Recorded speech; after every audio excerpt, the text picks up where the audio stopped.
Brought to you by TechnoSpark 20 series smartphones. I'm superhuman.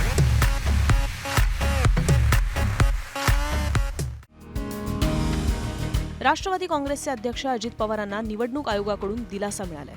इंदापूरच्या सभेत अजित पवारांनी केलेल्या एका वक्तव्यावरून राष्ट्रवादी काँग्रेस शरद पवार गटाने निवडणूक आयोगाकडे तक्रार केलेली, मात्र ही तक्रार आयोगाने फेटाळून लावली आहे. नेमकं प्रकरण काय तेही पाहूयात.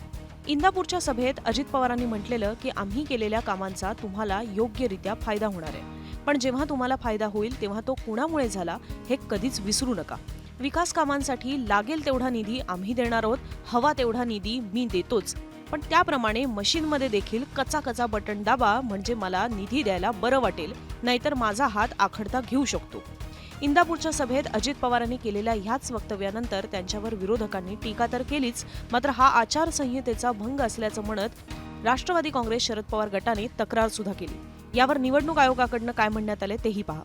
बारामती लोकसभा मतदारसंघाच्या निवडणूक निर्णय अधिकारी कविता द्विवेदी यांनी सांगितल्यानुसार या सभेसाठी रीतसर परवानगी घेण्यात आली होती. तिथे भरारी पथक सुद्धा होतं. या संपूर्ण भाषणाची चित्रफित मी स्वतः पाहिली. त्यात कोणत्याही पक्षाला किंवा उमेदवाराला मत द्या असं म्हणण्यात आलेलं नाही, त्यामुळे ही तक्रार फेटाळण्यात आलेली आहे. त्यामुळे ज्या मुद्द्यावरून अजितदादांना विरोधकांनी घेण्याचा प्रयत्न केला त्यात दादांना दिलासा मिळाल्यानंतर आता विरोधक काय प्रतिक्रिया देतात हे पाहायला हवं. तुमची याच्यावरची मतं कॉमेंट बॉक्समध्ये जरूर टाका आणि मुंबई तकच्या चॅनलला सबस्क्राईब करायला विसरू नका.